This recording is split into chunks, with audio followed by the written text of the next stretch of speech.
It was like I was at this fork. On the right, freedom, fire, truth, music, intensity, the life we want to live. And on the left over here was 9 to 5, be realistic. All that stuff's a pipe dream, all that, you know, that the world tell you over here. Now, and I said, I was born a champion, raised a champion. I got champion in my bloodline. All I ever been was a champion. And now, Slipstream Overtake Wrestling presents Shakedown. We are live from Chicago. It is time for SOW Shakedown.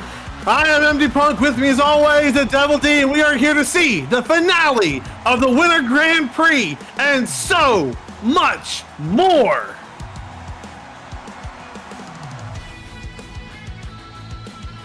Tonight's opening contest, Wukon, fresh called up from High Gear Non-Ignition, challenges Kastor Liechten for the National Heavyweight Championship.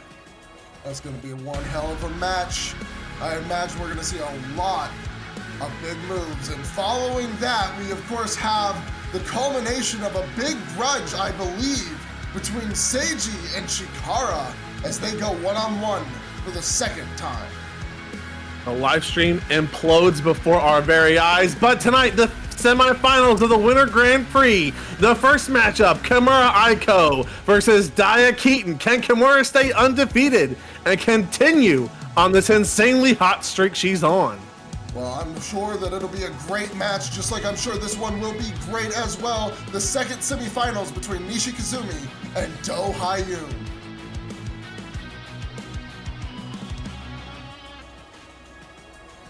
And that means, of course, the winners of those matches will meet in the grand finals. And from there we come to tonight's main event as Hermes Rhapsodes, the former SOW World Heavyweight Champion, looks to take his title back from the current champion and JEPW wrestler, Nagadomi Ali. All right, folks, we are ready for the first match tonight. And coming out first, of course, will be the challenger. He has already made quite a name for himself amongst the locker room following his arrival on Ignition.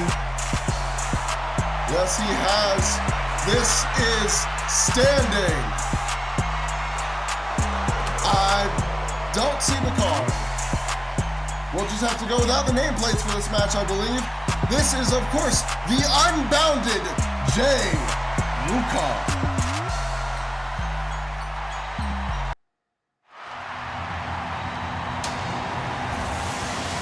And his opponent has dominated the mid-card division dating well back into Season 1.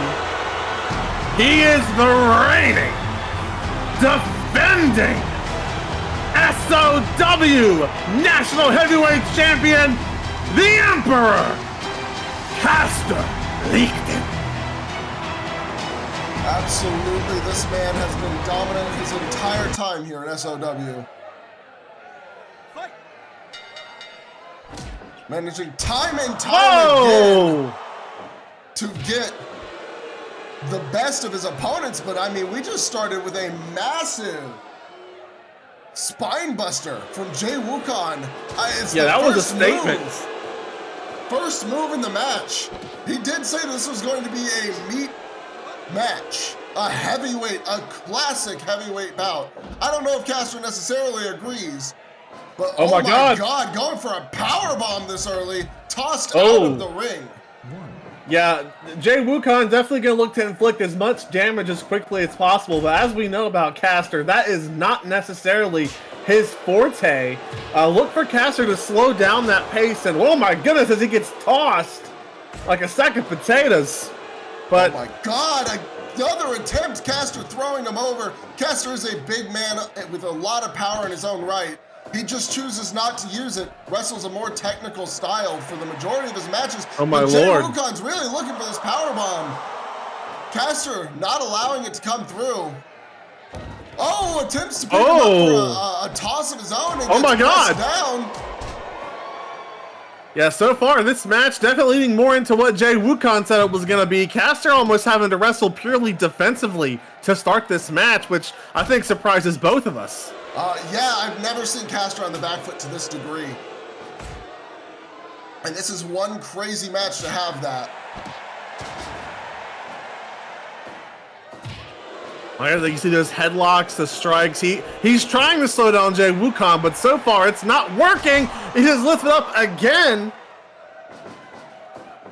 Tossed into the corner, Jay walking over, and Kastor reverses, pushing Jay into the corner this time, as we have a series of chops to the chest to follow that up.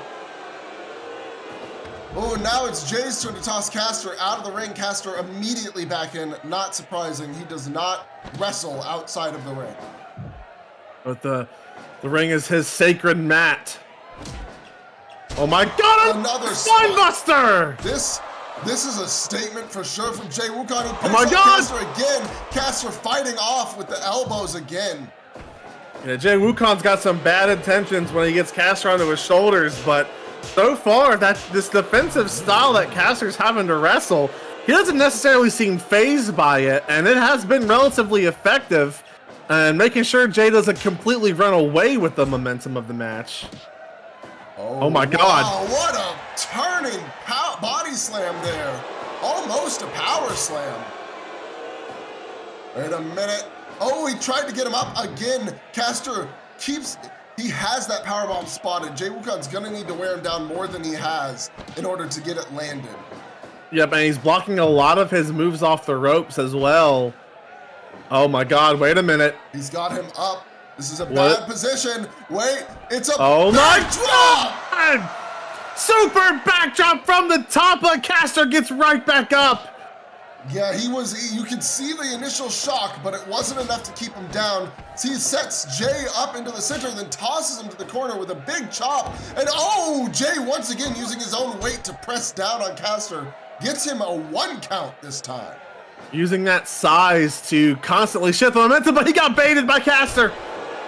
Pushes him off successfully. Oh my goodness, he does it again.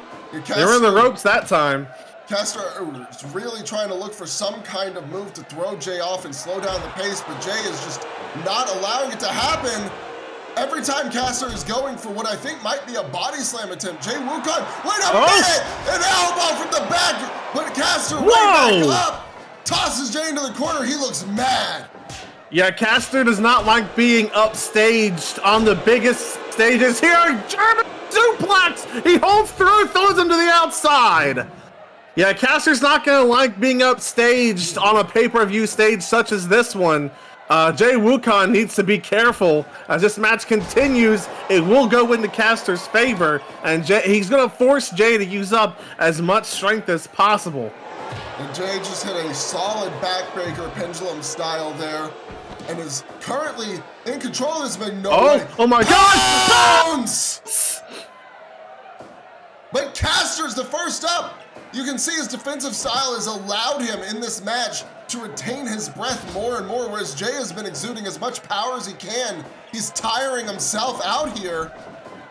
Yes, he's been unable. Under that elbow. The straight up dodge. Oh, but he gets caught the second time, and now a chop. He gets right back up once again. Kastor Liechten. Oh my goodness, what a counter! Into an armbar.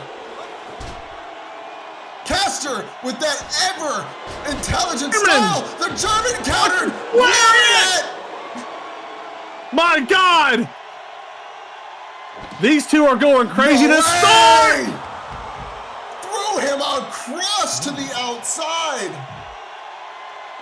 Kastor back in the ring, but that had to do some damage. Oh, wait a minute. Oh, he thought it wore him down enough. It did not. Nope, Kastor still too much energy to get caught for any kind of powerbomb move. Big flying shoulder tackle there. Might have even been a forearm. But Jay Wukon needs to hit these big moves because again he's using a lot of energy here. He's taking some time to take breath, but Kastor gets back in the ring so quick. He's just not giving him an opportunity. Right now, it's starting to feel more and more as this match goes on that is Kastor just allowing this to happen to a certain degree? I mean, even still, he's kicking out before a 1. Yeah, he's not really taking any kind of boom! Jesus, a hurricane! And he picks him up! Power bomb! There's no way. Oh my God! Oh my God! Kastor Liechten! Bomb! He said, "You want power bombs? Have another!" A powerbomb symphony from the National Heavyweight Champion, number 4 into the pin. 1, 2, and that's 3. It. What an opening match from Kastor Liechten. Jesus, his dominance continues here in SOW. All right, folks, that'll be that match. We will be back shortly with our next bout. All right, folks, we're ready for the first semifinal match. It is the glowing Kimura Aiko facing off against Queen Chaos Daiki.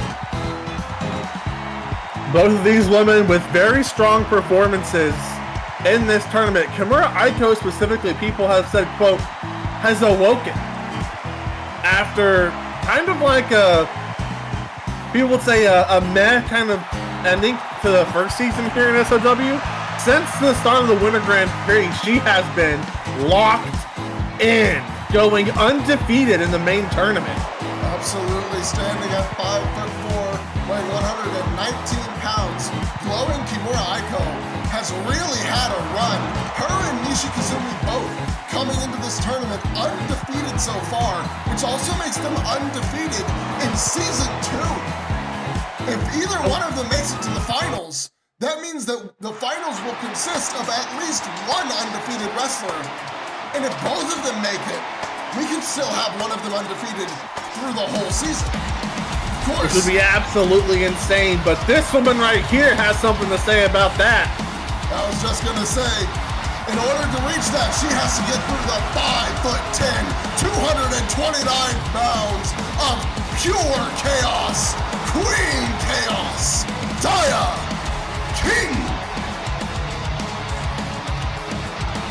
And while she did not go undefeated, also had a relatively dominant run during the Winter Grand Prix to this point. Yes, she has. And she has a massive list of devastating moves that we have seen throughout her career here in SOW. And here we go, folks. The semifinals of the Winter Grand Prix have begun. We got a little dance from our ref for a moment. She's excited. Yeah. I mean, again, undefeated Kimura Aiko, and then Queen Chaos Daiki. I mean, this is a dream match for a lot of people. Yeah, in fact, I'm having a little trouble remembering. We may have had this match one time before when Dio was on the rise towards the Women's World Championship.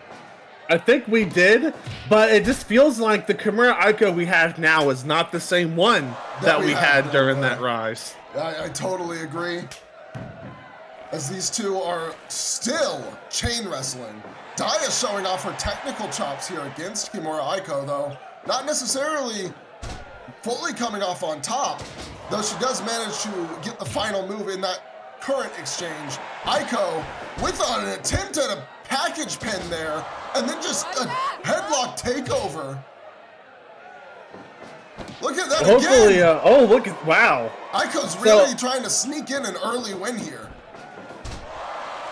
Yeah, she doesn't want Dia to get going with those strong power moves because it's kind of like what we were talking about in that last match. If you fall into your opponent's style too much, you can quickly lose a match. We saw what happened to Jay Wukon there to end that one when Kastor Liechten matched his style. Absolutely. A snapmare from Aiko taking Dia down, now into a headlock. Dia tries to throw Aiko into the ropes, but Aiko managing to catch herself and immediately with another hold. Really she's trying to work that arm. She's trying to keep Dia just pinned down, it almost feels like. Ooh. Oh, what a... Dia saw her roll up and said, okay, take a gourd buster then. I think Aiko thought she had a great counter there, popping back up, but Dia was more than ready, and now a strike exchange breaking out in the early goings. Yes, these two women are fiercely fighting off here. Now, Aiko has had a history of being able to come out on top in these, but nobody really seems to be able to beat Bea Quinn in a proper exchange until now. Gosh darn! Announcer's curse immediately. I mean, they couldn't have cursed it more. And now a huge kick. Bea staggers and then an uppercut from Aiko. I mean, they took that strike exchange across the ring before Aiko was able to knock her down. Now the senton rolled out of the way. Spine Buster, and that will slow Chikara Aiko back down. As these two are having one match for the ages here. Back and forth, over and over. And the technical wrestling just continues. Yeah, I thought we were going to see Bea kind of break more into her strength there and use her heavyweight style, but looks like she's decided that's not the moment. Wait a minute, Aiko was thinking about stealing it, but not even a one before Bea powered out. Kind of showing that those technical moves haven't really amounted to any significant damage so far. Gourd Buster takes her down, and now she's got the Romero locked in. How did Aiko reach the ropes there? I think that was actually Bea was under the ropes a bit. She was forced to release the hold because you also can't be under the ropes when applying a submission. Aiko with a good kick there to the back of the head to knock Bea Quinn down. Oh, big drop kick. But Bea's right back up. Yeah, now we got a side headlock takeover again. Bea choosing not to utilize the ropes, though she is right there with them. Aiko rolling over into a half crab. This time Bea uses the ropes. And a big kick to the gut and taking Aiko down. Bea looking to take advantage here after another double stomp to the gut. And a snap suplex, but Aiko's back up. Huge uppercut takes Bea down to the mat. And then a snapmare. Now it's a chin lock. Aiko trying to keep things slow, but you can see Bea is powering out. Oh, but Aiko is just not letting her get those heavyweight moves off. I mean, she just keeps countering her each and every way, and Bea's like, fine, I'll just go back to technical then. I'll just keep matching you submission for submission, hold for hold.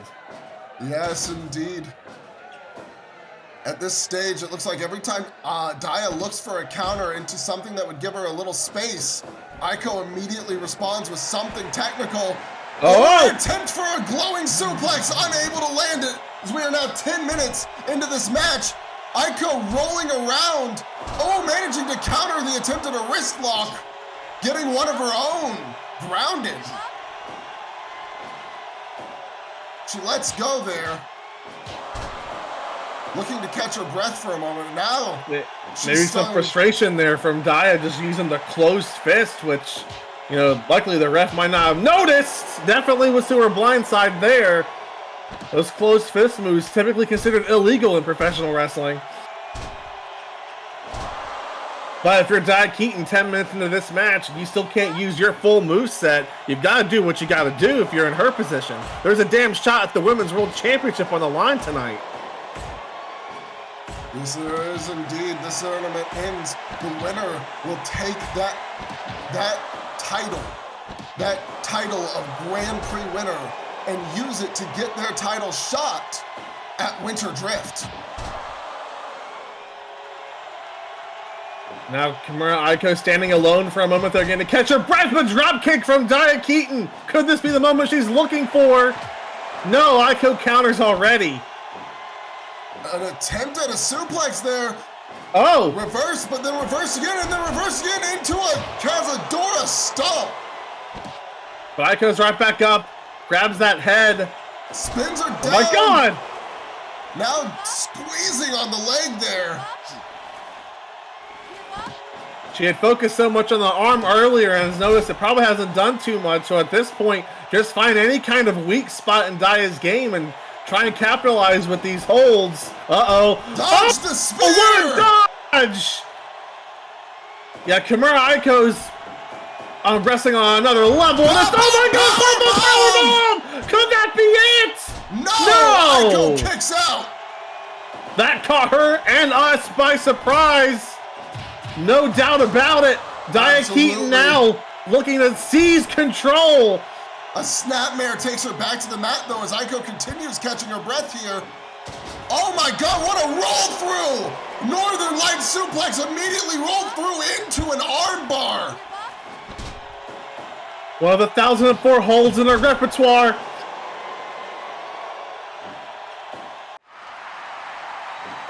And oh, the dragon screws! They're coming out now! Is she shifting focus, do you think, to the legs of Bea Quinn? Instead, is Dia starting to work on the arms, trying to make sure she can't hit any of those glowing suplexes. And we get a coconut crush to take Aiko down here. As this match continues, big kick to the chest and a stomp to the chest and a kick to the chest. Just damaging Aiko in every way she can. Aiko's got to regain control here because it's really shifted towards Dia in the last few minutes. Oh, Aiko tried to shift around to the back, but Dia catches her and hits her with a headlock driver. Temporarily those body stunned. shots. Oh my God. To the top. She's stalking Aiko. Oh my goodness. She takes her out. Standing senton to Aiko. Discus lariat. Aiko's back up. Glowing suplex! Oh, but the second one is blocked! He had thoughts there, but Bea Quinn slowed her back down. And a spine buster! But another counter, this time from Aiko. Back switch! Another Cazadora stomp! She has got the glowing suplexes scouted extremely well. Possibly better than anyone we've seen here in SOW. Wait a minute. It's the Stardust Exploder! But can she capitalize? Chikara Aiko, she does get up first. Hooks both legs, two. No, that is not enough for Bea Quinn. And now we've got the second exchange of the match. That short hesitation there after the exploder gave Dia just enough time to recover, to kick out right before the three. Oh, she goes for the knees. Yeah, low drop. Dia says she is not losing more than one strike exchange tonight. I don't think she wants to lose the match. Well, I would hope not. I hope she's thinking about winning. Oh my God, every time Aiko shoots to the back, again, Dia has a counter. And another spine buster.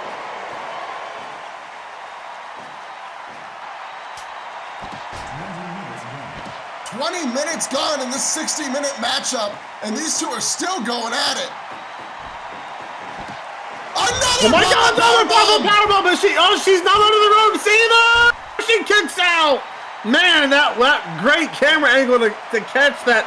Chikara Strife was probably an inch or two away from the ropes, but simply did not have the power to extend her arm out and barely kicked out. Surprise roll up. Doesn't get what she was looking for. Tossed into the corner now, but reverses. Oh, and then thrown out of the ring.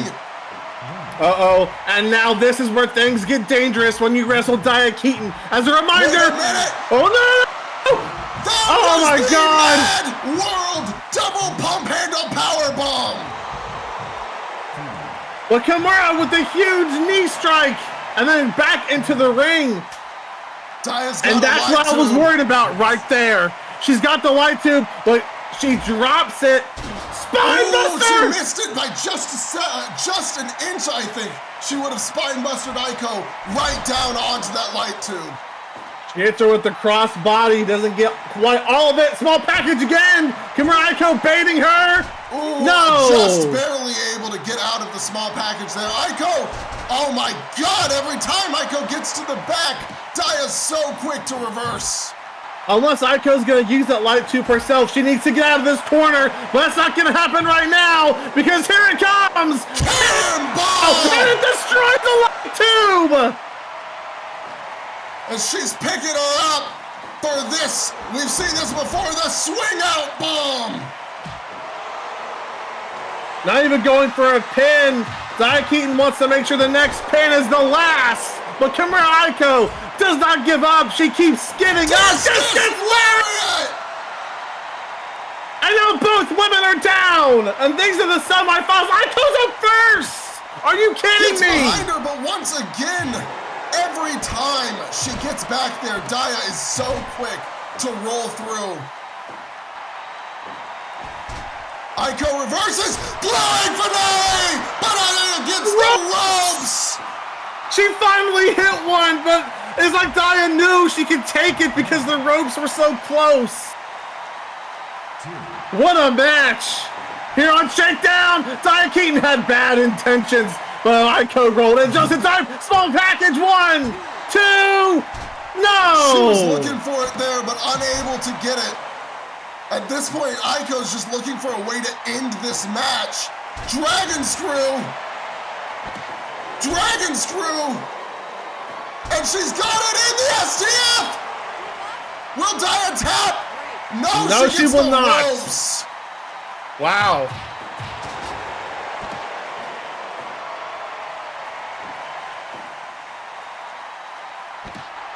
Gets behind this is what the Grand Prix. Oh my God! Glowing finale! In the center of the damn ring. 2, That's 3. Come on, Aiko, to the finals.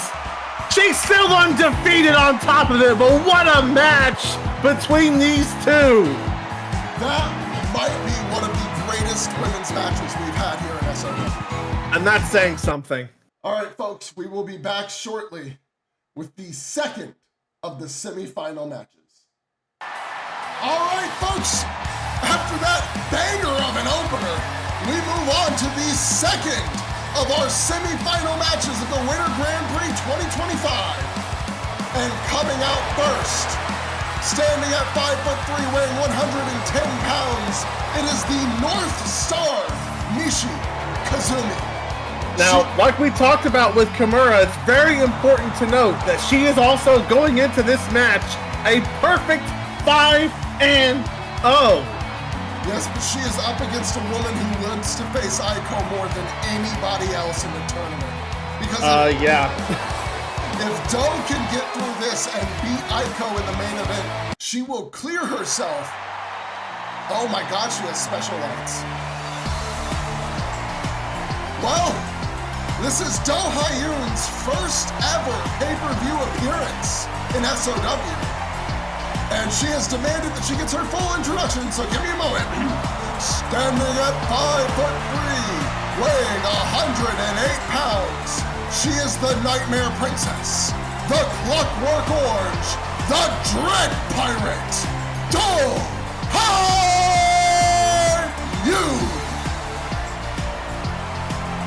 A very impressive outing for her as well during the Winter Grand Prix.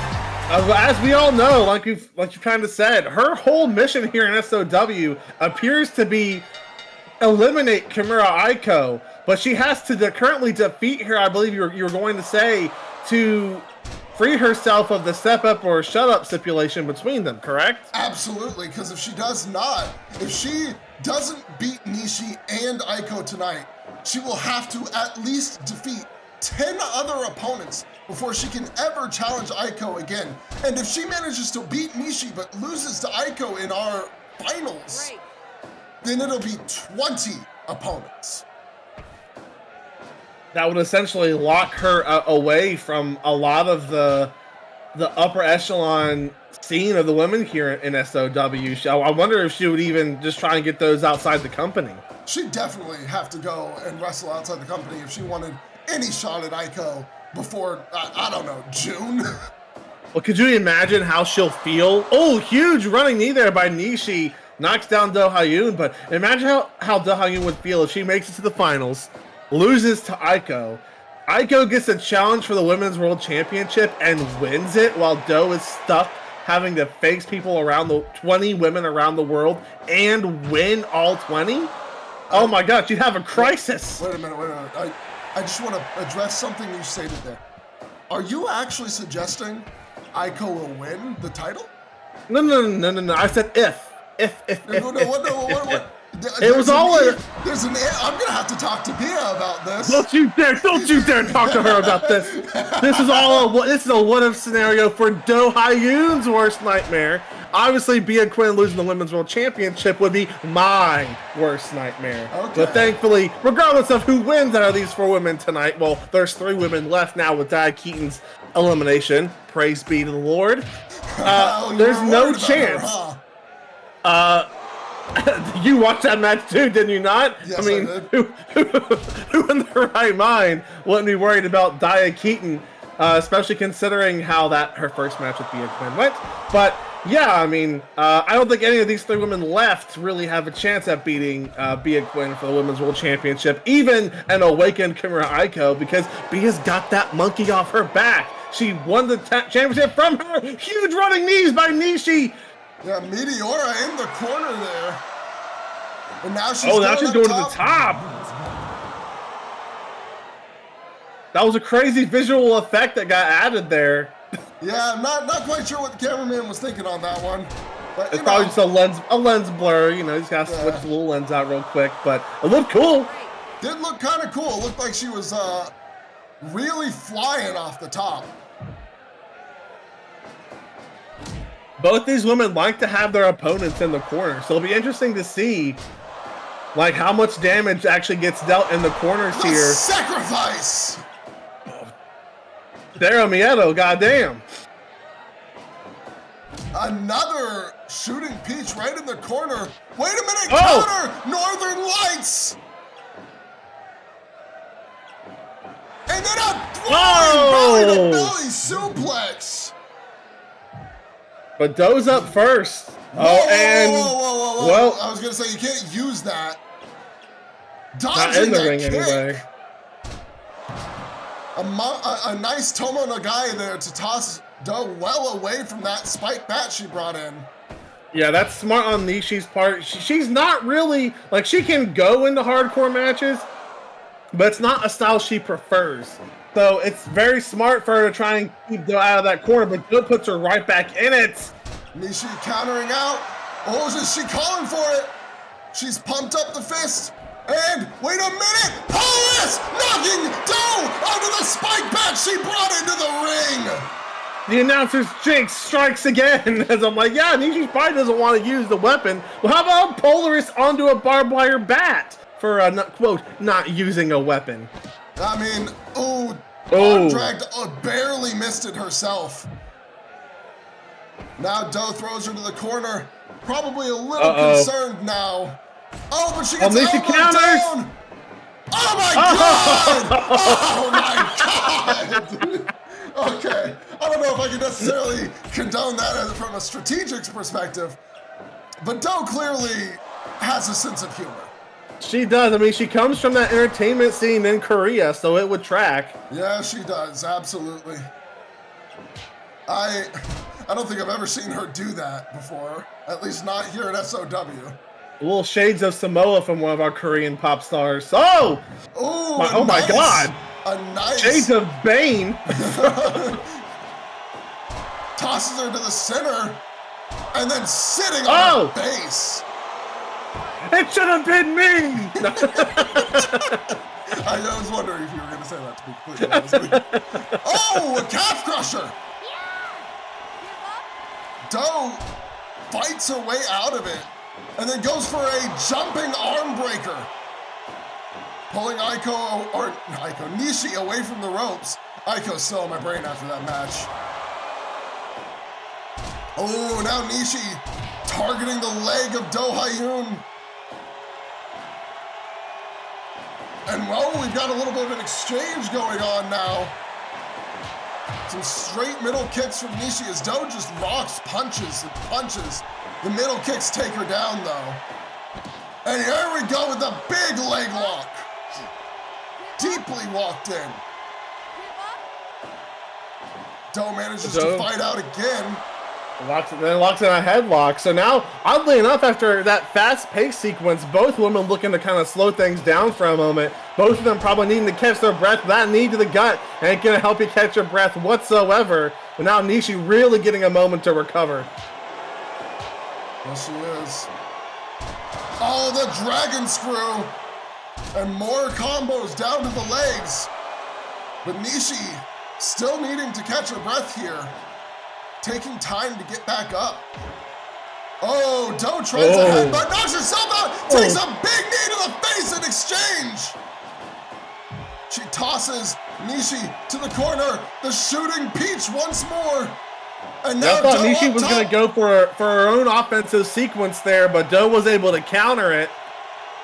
And now Nishi smartly staying to the ground. Yes. And that was a fantastic strategy from Nishi there. Oh, Shining Wizard! Shades of one of her icons, Meiji Kaito. And now she's tossed across the ring with an arm drag and again with another one. She's up on the shoulders. Airplane spin. And then tossed down. Off of the ropes into a sliding drop kick. And a jumping arm breaker. Do Hyun. She's calling for the end. She wants this match with Aiko. Poison Rana. Cover. 1, 2, Nishi no. kicks out at 2. Do off the ropes. But we also know Nishi really wants a rematch with Bea after challenging her at Victory Lane. Can she punch her ticket to the finals? Pass! But can she cover? No! Oh my God! Is immediately back goes up. up first. Are you kidding me? Throws Nishi to the corner. Back fist, back fist, back fist. Kick. Boom, boom. Scariest moonsault ever. Oh my God! One, two, Nishi kicks no! out. That is a finishing combination for Do Hyun, and it didn't get the win here. Nishi drags her back. She's going for it again. This time, Nishi, you've got to go for a pin. Wait a minute! It's the shooting star! Roll through! Cover! 1, 2, Doe kicks no! out! Nishi off the ropes! Kotaro Crusher! Picks her up. Oh my God! Rana. 1, 2, no! Wow, the kickouts, the near falls. Drop kick. After a cartwheel, this is gotten intense. Oh, she's setting it up. She goes for the cover. 1, 2, no! Yes, Blast couldn't get it done. Not this time, as Nishi goes for a cover of her own. You can see both these women are pulling out all the stops as we get a strike exchange, but they are both getting, I would say, desperate to get the win. They're hitting multiple big move after big move. They're going crazy. Strike after strike, punch after punch. Oh, she blocked it. Stunner! Oh my God. And they're both up. Wait a minute! A fisherman's bomb! 1, 2, that's it! 3! Nishi to the finals! The 2 undefeated women clash later on tonight, where there must be a winner! That means no matter what, one of the women in the finals is coming out of this tournament undefeated. We'll be back with the next match very shortly. All right, we are ready for the next match. Now, I believe Seiji has actually made a request for new music, but has not yet received it. So for now, both of these competitors will be coming out to the same song. And that's just gonna fire up Seiji even more. I mean, the things that he said and that he's done in the last month have been, a lot of people have said, despicable. It's actually gotten a lot of sympathy for his opponent tonight, who was, before all this really kind of broke down, maybe the most hated man in all of SOW. It was at least a little unsavory towards him, given it was largely his actions, along with Hermes' confidence, that led to this, well, title being in the hands of JEPW. And now tonight, right in front of our eyes, here in Chicago on Shakedown, we see the official implosion of the live stream. Yes, Seiji and Chikara, this is their second match against one another here in SOW. Chikara immediately pushing Seiji into the corner, trying to use the larger strength his body affords him. I think he's going to be looking to take Seiji out quickly. More than likely. We haven't really got an idea of how Chikara has felt about everything. Seiji really kind of dominating a lot of the TV time, a lot of the talk time, since he, I wouldn't say necessarily turned on Chikara as much as he just destroyed and dismantled the tag team, to the point that, I mean, it was the first time I think we've seen it done in SOW, filing official paperwork to disband the team, so there's no chance that in the near future anyway, they can mend things and reunite. Yeah, I think he's very much done for now with Chikara Strife. And he wants, as far as I know, he wants Chikara Strife out. Yeah, he's made it kind of clear he doesn't think Chikara deserves to be in SOW anymore. And obviously there's no stipulation like that tonight, folks. So don't worry if there are any Chikara fans out there. We don't know if they exist after everything that happened with the World Championship at Victory Lane, but if he loses tonight, he is not banished from the company. Don't let anything Seiji says be taken at face value, and that is official word from Carrie Alice and the board of directors. Yes, indeed. Meanwhile, in the ring, Seiji has kind of had a technical dominance over this match for the past few minutes. So, Which tracks for them. Absolutely. Chikara's been trying to fight back with his power, which, as we see there, he manages to use it to assert himself. But every time the match gets slowed down a little, Seiji tends to take control. Ooh, big counter there from Chikara. He needed that. He needs to keep the momentum on his side. Yeah, he needs to keep the momentum on his side here if he wants to stay in control, stay on top. A big elbow takes Seiji out of the corner. So much history between these men, not only from when they were the live stream here in SOW, but they've been the live stream for years outside, in Japan especially. And as Seiji alluded to, rivals back in Ace and Oni. Yes, indeed. And now we've got Seiji thrown to the corner. Another big elbow from Chikara, but Seiji faking him out by pretending to be stunned and immediately going in with an elbow of his own. Now he's set Chikara up and he's starting to take back the momentum to his side.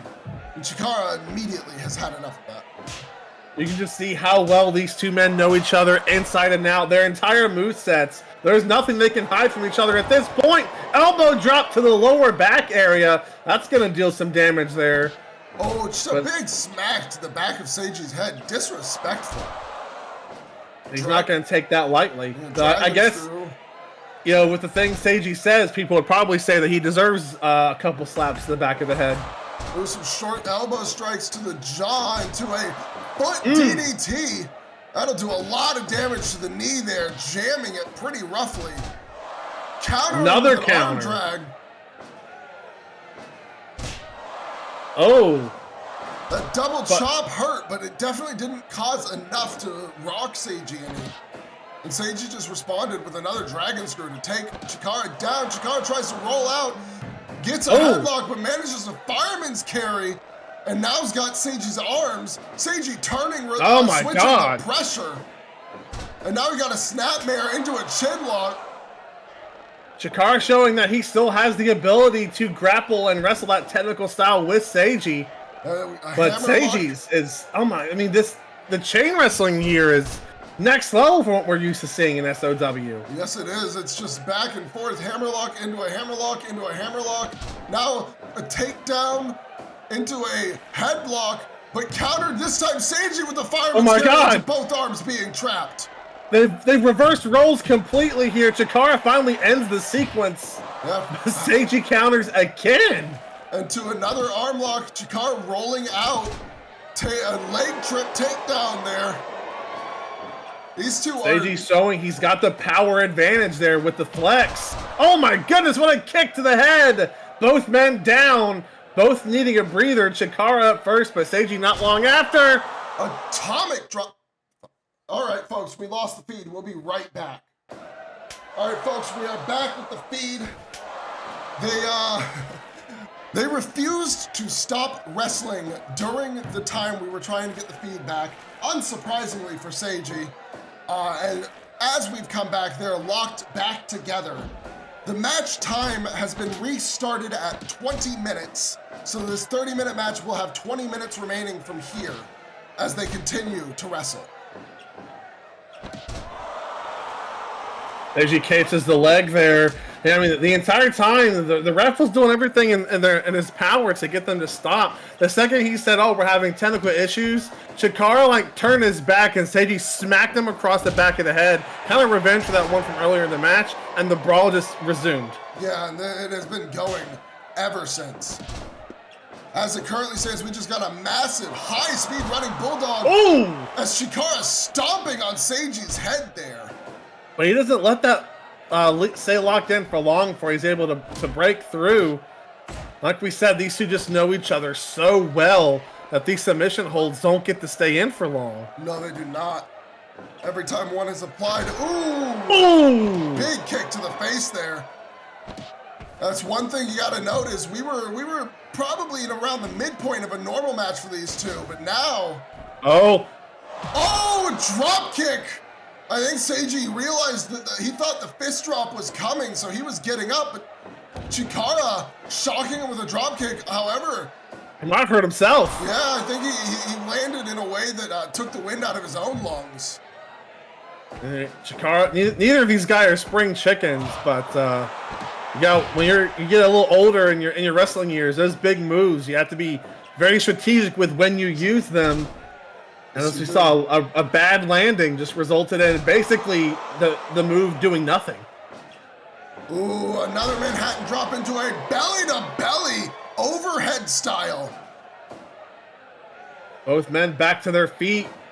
Tossing him to the ropes. Shoulder block. And Chikara's really... elbow. Yeah. He's really trying to keep him in the corner as long as possible.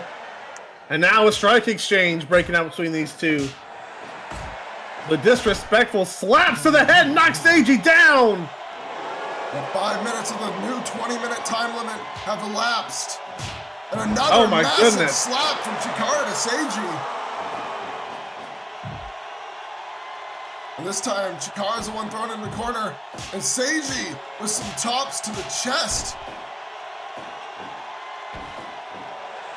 Takes him down.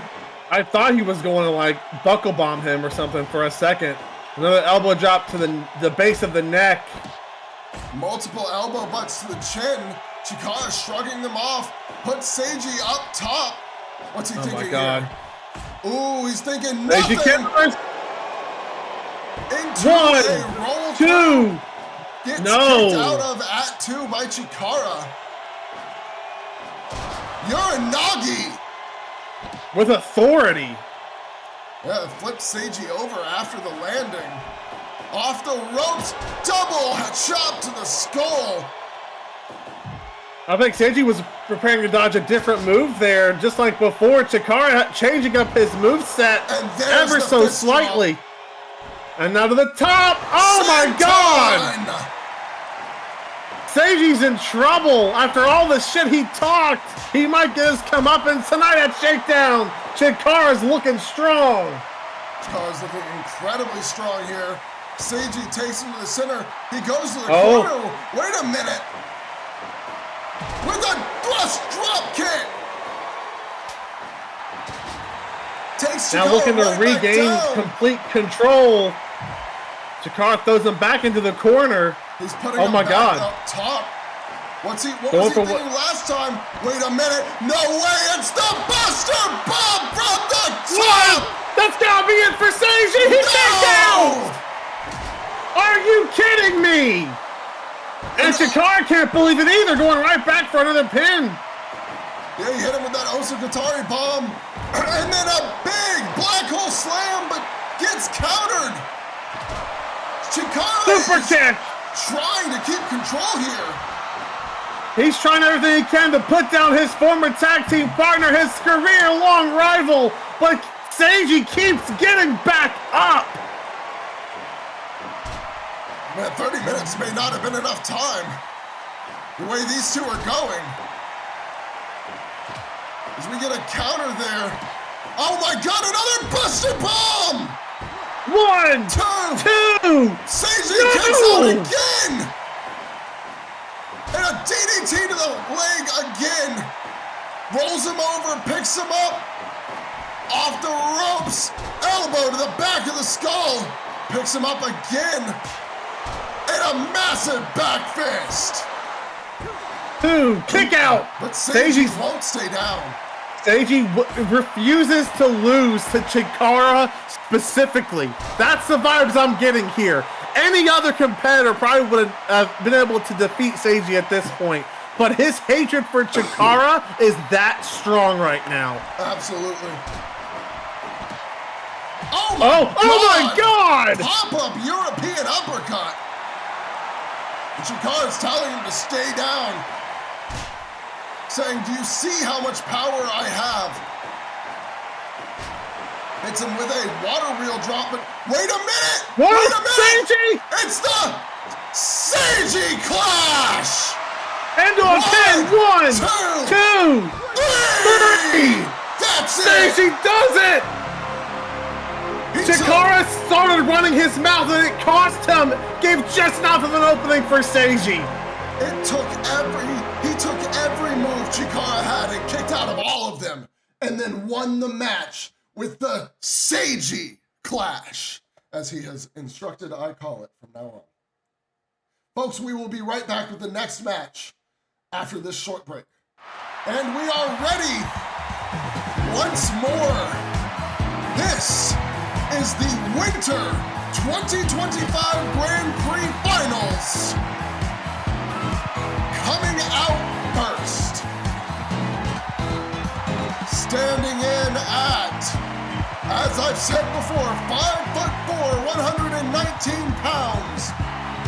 She is one of the greatest female wrestlers of all time. Glowing Kimura Aiko. Now entering with a record on the season of 6-0. She's looking to go undefeated, just like her opponent, Nishi Kazumi, on a path with destiny to lose to Bea Quinn at Winter Drift. We will have to see about that one. Because right now, I think both of these women have entered a whole new level. Having just come off of the back of a previous pay-per-view main event match, the first main event of Victory Lane, Nishi Kazumi standing at 110 pounds. That is not a height. Standing at 5'3", weighing at 110 pounds. It is SOW's North Star. And she is looking to get that rematch, like you said earlier in the night, against Bea Quinn and finally take home the championship that she has been seeking this entire time. But here we go, huge fight feel, the finals, the Winter Grand Prix ends here. Immediately into a head scissors whip. Now, if you are Nishi Kazumi, you need to target the areas impacted by the damage dealt from Bea Quinn in that match earlier. The amount multiple pop-up power bombs, discus lariats. I mean, Bea Quinn hit almost her entire repertoire of power moves on Kimura Aiko. So if Nishi Kazumi wants to win against this dialed in, this locked in version, the glory version some people are saying, of Kimura Aiko, she's got to take advantage of the damage dealt earlier to secure the victory. At least that's how I would approach this match if I'm Nishi Kazumi. But you got to keep in mind that Nishi also had to wrestle against Do Hyun and took a huge combination as well.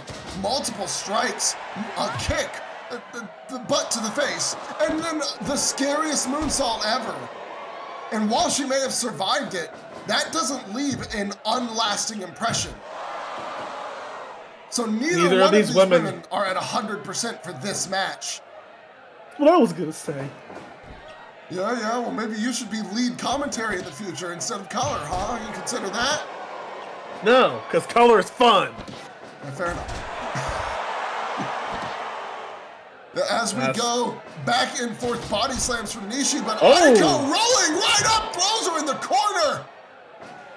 Oh, run to the corner, oh my Nishi getting out and looking Aiko down. Aiko forced to stop her own momentum into a strike exchange with Nishi.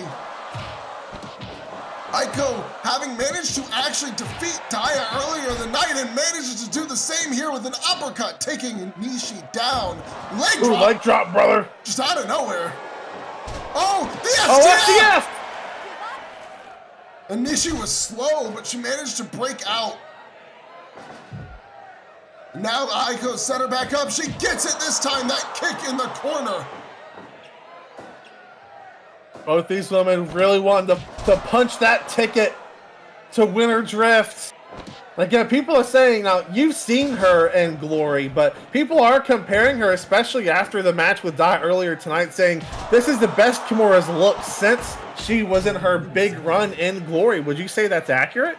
This is the Kimura Aiko that I thought we would have had about, I don't know, the first title match at Burnout last year. And while I don't think that Aiko was bad in that match, I definitely think that she was not at the same level she had been the whole time. This is the Aiko that won the Glory title multiple times. The Aiko that Bea could never beat.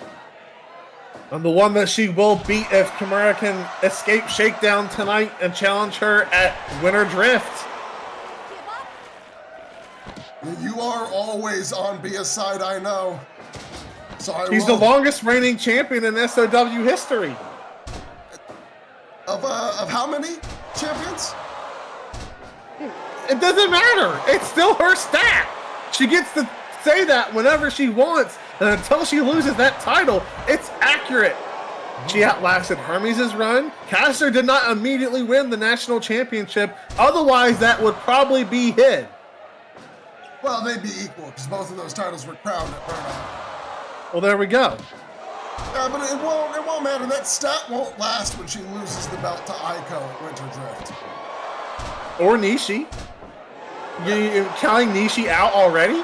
Are you locked in your prediction for Kimura Aiko to win this match? I absolutely have locked in my prediction. I love Nishi Kazumi. I have a lot of faith in her abilities as a wrestler, but I just don't see anybody beating this version of Aiko.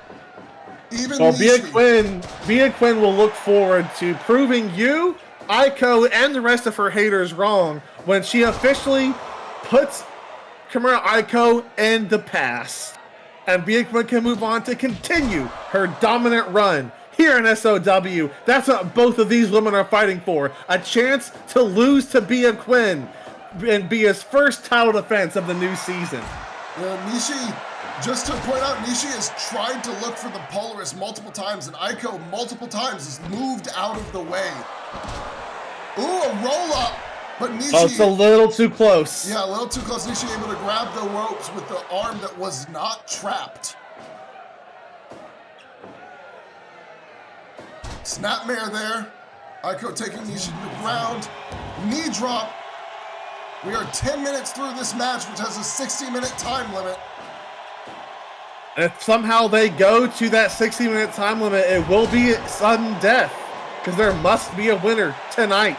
Yes, there must. I mean, otherwise we don't have a challenger for Winter Drift, and that would not be very good. Well, I mean, it would just make Bea Quinn the winner by default. The winner of the Grand Prix there wouldn't be one. They'd have to forfeit. Either that or our lovely GM might consider a triple threat. I think that would be a violation of the contract for Bea Quinn and this title defense. So I don't think that would work out. I don't think actually Bea Quinn's title contract has literally anything to do with the Grand Prix, actually. I think they would find a violation there in the sense of the Grand Prix winner was supposed to be one person. Well, like we said, there must be a winner. This is all hypothetical. But I would say that in a hypothetical situation where a tie would be accepted, it would just be both competitors wrestling. I disagree, but that's probably not going to happen tonight because I don't see either of these women not picking up a victory within 60 minutes to begin with. No, I like I said, I'm pretty confident that Aiko is going to come out on top. However, Nishi is pretty much doing everything she can to tell me, no, I'm winning. As she goes to the top for one of the first times tonight and misses Aiko quick to take advantage. Yeah, she made her pay. Making her pay for that mistake, showing that difference in experience between the two of them, but maybe thinking glowing finale there, but gets caught by a combination from Nishi instead, who continues to try and really kind of dominate here. Look at this! The northern leg lock now locked in. Aiko had wait a minute! The north She's all, Polaris, she was all over the ropes! And there's the Stardust trigger! 2! But Nishi kicks out. I don't think she realized where she was. Yeah, that time she noticed the ropes were still close. Another Stardust trigger! Chikara Aiko trying to call game, but Nishi is not giving up without a fight. The counter again. Oh my God. A German attempt, but Kimura lands on her feet. She was thinking glowing finale. Oh, another Stardust trigger. Nishi seeing stars, but adds at the ropes. Well, she just got there. Another over the head, belly to belly. And the Polaris. Chikara counters the pin. Gets behind her. Wait a minute. Oh, backslide. Faked her out. Made her think she might be going for a glowing suplex. Unable to. And another Stardust trigger. Jesus. Both legs hooking both legs. 2.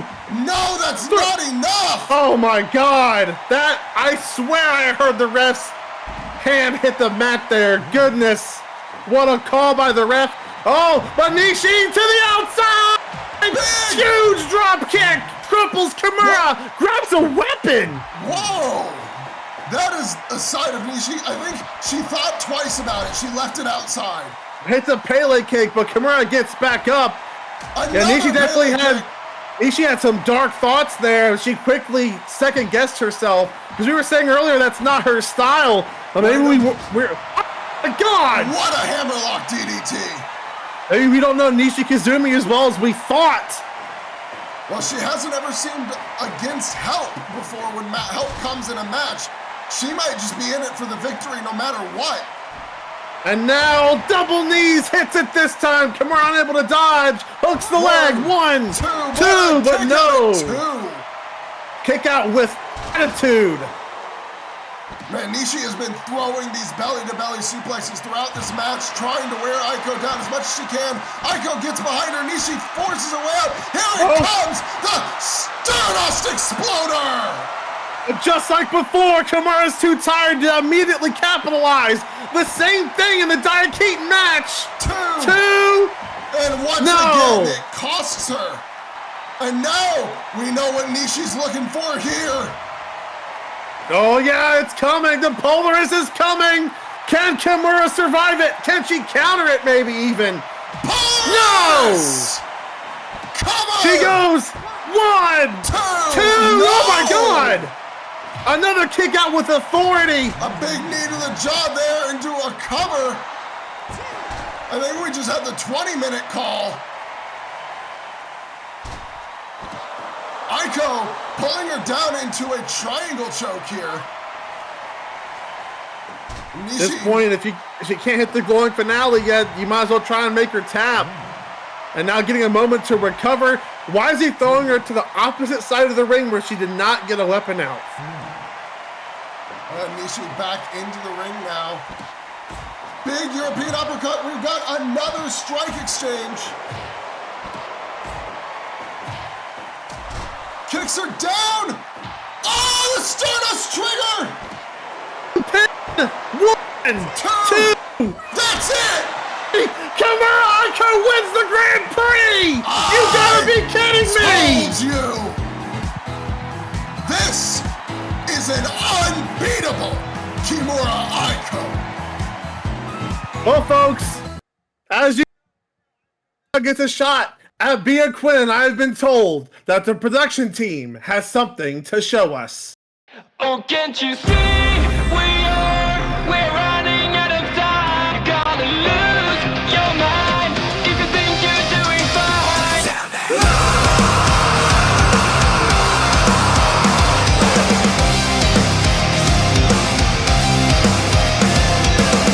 You can't describe it yet, but something is wrong. Where are your dreams now, and why don't you feel strong? Yeah, yeah. Every day, every night you try to find yourself. Don't live your life as someone else. Can't you see we are running out of time? You're gonna lose your mind if you think you're doing fine.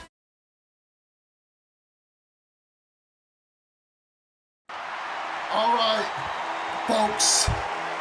Everything else has been settled. There is nothing left to do but to get to the main event of SOW Shakedown. This match will be contested for the SOW World Heavyweight Championship and will be decided in one fall. This match has been building for a good amount of time. We've seen multiple video promos from the current champion as the former champion prepares to make his way down to the ring, aiming to reclaim what he believes is his, looking a little naked without his gold. Standing at 5'7", weighing 167 pounds, the Messenger, Hermes Rhapsodes. Bring that title home, boy.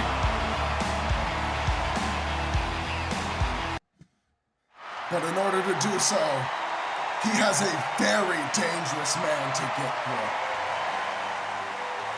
A man whose ability knows no limits. A man whose infamy knows no bounds. And a man whose ego has come on display. He calls Hermes by the name that only a few should know. And he has no respect for the wrestlers of SOW. As the violins play and the foreboding sense of what may come creeps in, we prepare for the arrival of the Red Dragon. Standing at 6'2", weighing 233 pounds, he is the SOW and WWSL World Heavyweight Champion, Nagadomi Ali!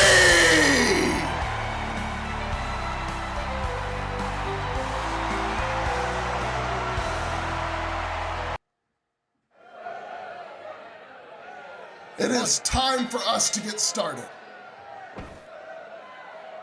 So much feels like it's on the line. It feels like more than just the world title was on the line in this match. Absolutely. The pride of SOW, the pride of Hermes himself as a wrestler, as a former champion, as a world champion. And even the pride of Nagadomi and JEPW, to a certain degree, is here. If Hermes manages to beat JEPW's top champion, he would get a shot, almost certainly, at the WWSL title on top of having his own SOW title. And of course we know that Nagadomi would have a rematch clause for that SOW championship. We could almost see a title for title match show up. If that would happen. All that rests on the shoulders of Hermes pulling out. Well, I don't know if you looked at many of the betting odds before this match, but he is a heavy underdog. The Vegas lines are not indicating that there's any faith that Hermes can win this match. And I will say, I've heard some murmurs from the locker room that people think that they don't think he's the one who can do it.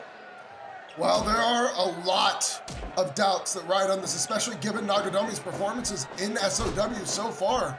I mean, oh, a nice dodge there by the former world champion, but Nagadomi has been almost uncontested. And after showing the video of his match, his personal hype video of his match with Meiji Kaito, it really shook a lot of opinions on whether or not somebody, and I don't say this to be disrespectful because I don't necessarily believe this is true, but these are the words that have been used. Somebody of Hermes' caliber can actually stand up to somebody of Nagadomi's. Oh, big counter there.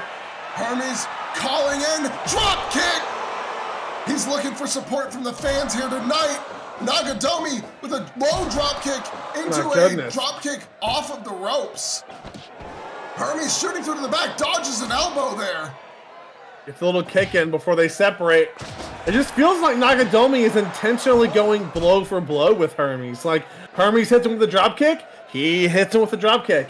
Kick, kick. Like, it's like he's playing with him. So far, this hasn't felt like a match for Nagadomi, while it feels like Hermes is legitimately trying to do damage so he can reclaim the title. But Nagadomi just doesn't look like he's taking this seriously at all. Not yet, anyway. Yeah, I was going to say, he has a tendency to play and test the waters with his opponents before he really tries. This is technically his first one-on-one singles match with Hermes. So he can't be 100% sure of what he's going to have to deal with here. I mean, time and time again, we saw people underestimate Hermes. They'd toy with them, and all of a sudden, they'd be looking up at the lights as the ref hits the 3 count. So Nagadomi needs, and he's a guy who watches tape, we know that for sure. So there's no way that he's completely unaware that he's got to watch out for how quickly Hermes can take control of the match. But he believes himself to be above the entire SOW roster, so probably doesn't think that he has to worry about that regardless. Yeah, I think Nagadomi here, he's holding out. He's waiting, he's watching, he's letting Hermes get his moves in as he learns his moveset. Kicked through the ropes to the outside. Nagadomi, unbothered, just gets back in the ring. Now, both of these wrestlers utilize a lot of instruction from JEPW trainers. Both of them utilizing figure fours, dragon screws, heavily inspired by Meiji Kaito. Oh! That was a good fake kick into the elbow strike there. Kind of looks like Nagadomi looks a little rattled. A little bit as Hermes starts to take control and get a big combo on his own side here. Now, I've tried to remain neutral in a lot of this stuff, but man, it would feel really good if the world title could come back home tonight. It would, I can't disagree. I mean, the intro I gave Nagadomi is the intro I would give any world champion. But I want to see that belt back here in SOW as he rolls Hermes over.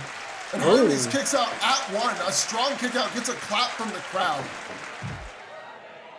Yeah, the SOW faithful, they're going to be behind Hermes no matter what. They want his title back. We've seen this sequence before. Yep. Nagadomi. It worked twice now. The drop kick. Time. Hermes shoots to the back, throws Nagadomi to the ropes. Nagadomi countering out a massive chop. Knocked Hermes straight to his ass. But Hermes still rolling through, still popping back up. Nagadomi can't keep him down yet. We've seen all the frustration from Hermes. He's getting to work through all of that. Every day since Victory Lane and the end of season 1, it just has felt like this anger has been building up in anticipation of this match, because we knew this match was happening pretty much right away. Like that first ignition to start the new season, it was announced that this match would happen. Absolutely, yeah, the rematch had to happen. You can't have the former champion not try to reclaim their title, not when it's the top title in the company. And one by an invader. Absolutely. The prohibited gate was open in good faith between our companies, and then Nagadomi Ali came in and just unleashed absolute chaos upon the SOW roster. As he continues to get knocked around by Hermes here. Hermes doing a very good job of showing. Oh, knocked back out. Yeah, Hermes is keeping his pace as set as he needs it to be. He is not allowing Nagadomi to change the pace in any way here. And it's really working in his favor.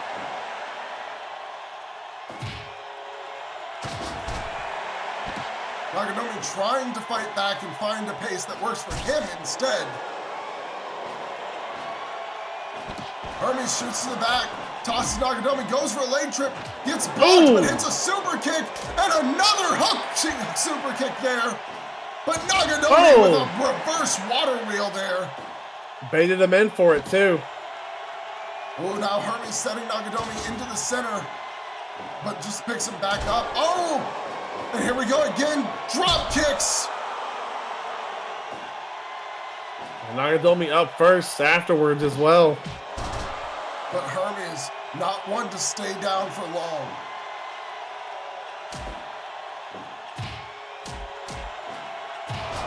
A series of kicks from the challenger. As he continues to whittle away at Nagadomi here. Over and over, sending him out of the ring and taking moments to breathe. Normally, we'd see Hermes go diving out onto his opponents, but not this time. He's playing it very careful. This is similar to what we saw when he wrestled Aaron Payne. When Hermes is truly worried about an opponent, he changes up his style. And here we go again, another figure four locked in by the champion. Hermes quick to break free. Tosses Nagadomi good callback. Good callback to the Aaron Payne match, because that was the first time we saw Hermes ever have to adjust his style before.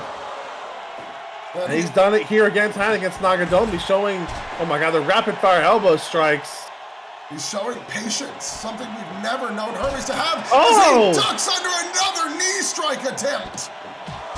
And now we're seeing Nagadomi look a little more flustered because Hermes' offense has continued this far into the match. I mean, Hermes... He's showing why he was our world champion, damn it. Yes, he is. He's doing everything he can. Oh, a kick blocked that time. And a running elbow drop from Nagadomi. Hermes throws him the ropes. Nagadomi stopping his momentum here. Hermes hits a dragon screw. But Nagadomi countering out. And we're starting to go blow for blow again. Nagadomi's starting to regain some momentum that he badly needs. Oh, a nice kick off the ropes. And now we have an exchange. Nagadomi with the slap just did not last long. Down. And I was working the knee in the back of the leg. Yeah, an inverted dragon screw. Hermes decides he's going to respond with a dragon screw of his own. And now Hermes locking in the figure four. The move that he defeated Aaron Payne with. Wait so many parallels. Oh my god! Oh, and a schoolboy, but Hermes kicks out at one. Massive chop to the chest there. And oh, he really is just responding in kind. This time a figure four locked in on Hermes as we hit, there's no way that was a 20-minute call. I could believe it. Uh-oh, wait a minute. Wait a minute. Is Nagadomi gonna call game? He didn't do the taunt beforehand, but he hit the Dragon Fang into the cover. And that is it! That's it! One Dragon Fang is all it took! And Hermes fails to bring the world title back to SOW. He hasn't moved. He looks like he's in shock. I think he just realized what just happened. Well, folks, that is our show here tonight, and it concludes with Nagadomi Ali still the SOW World Heavyweight Championship. That is Shakedown. It is time for me and my casting partner, MD Punk, to sign off. We'll see you at the next show.